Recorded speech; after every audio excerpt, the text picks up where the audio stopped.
C'est un plaisir d'être avec vous aujourd'hui pour traiter d'un sujet qui effectivement est un sujet qui m'a occupé considérablement au cours des 20 dernières années. Comme cela vient d'être rappelé, je suis oncologue médical, également chercheur, ayant toujours une équipe au sein d'une unité INSERM, en fait au sein du Centre de recherche en cancérologie de Lyon. Et au long de ma carrière, j'ai eu toujours le souhait d'avoir cette activité mixte qui est un peu difficile à maintenir, notamment quand on progresse dans la carrière, mais avec une activité à la fois de recherche au laboratoire sur les thèmes de la cancérologie et plus particulièrement des altérations génomiques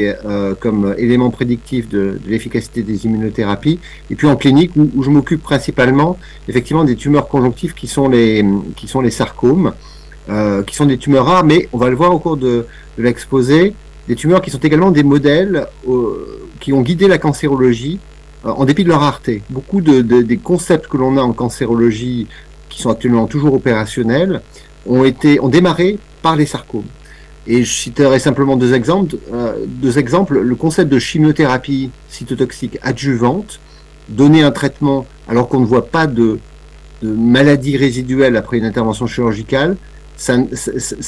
a démarré dans les sarcomes avec les ostéosarcomes et puis ensuite largement décliné dans des cancers beaucoup plus fréquents comme les cancers du sein, les cancers du poumon et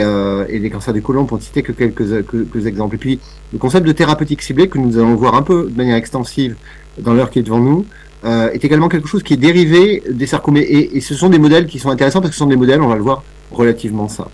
Donc mon travail, c'est le développement de nouveaux traitements pour ces pathologies, mais également le développement de nouveaux traitements ciblés dans le contexte de ce qu'on appelle d'une manière générale la médecine de précision du cancer, qui est un terme assez large, mais qu'on va le voir, qui désigne quand même des concepts que l'on peut préciser. Alors comme toujours, je démarre avec mes liens d'intérêt, qui sont nombreux, en tant qu'investigateur, mais surtout que je signe tous les contrats de l'établissement que je dirige, le Centre Léon Bérard à Lyon, et donc j'ai cité tous les contrats que j'ai eu l'occasion de diriger, c'est bien normal. La présentation que je vais vous faire traite des innovations en cancérologie, et je vais vous dire tout de suite que je suis extrêmement biaisé dans ma présentation, car si j'avais voulu traiter l'ensemble des innovations de la cancérologie clinique devant notre audience, nous aurions eu besoin probablement de plusieurs heures. En effet, on vit vraiment une période absolument extraordinaire dans le domaine du traitement des tumeurs malignes ou des tumeurs apparentées aux tumeurs malignes depuis une vingtaine d'années, on va dire, avec des innovations absolument dans tous les domaines, qui vont de la prévention, on en dira un mot rapide, du diagnostic, de la classification nosologique des maladies, avec des outils de biologie moléculaire somatique qui nous permettent de mieux les classer. Dans le domaine des traitements locaux régionaux, que ce soit la chirurgie, devenue souvent ambulatoire, souvent moins mutilante, souvent de reconstruction, des radiothérapies qui se transforment, qui sont moins toxiques, qui sont plus efficaces, qui sont moins source d'effets secondaires immédiatement et à long terme. Dans le domaine de remplacement de stratégies thérapeutiques pour traiter la maladie locaux-régionale par des stratégies impliquant les radiologues qui se transforment progressivement à notre contact en d'authentiques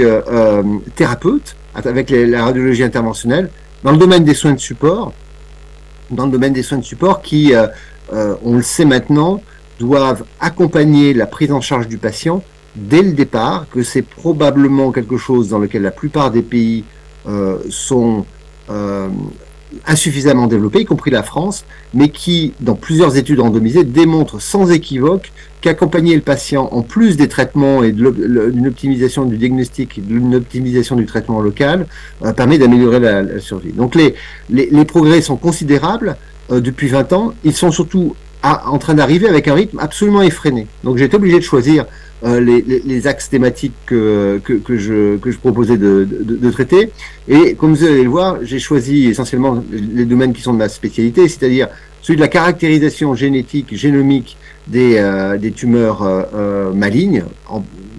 fréquentes et moins fréquentes, celui des traitements ciblés, celui de l'immunothérapie des cancers, et puis d'une manière peut-être plus prospective,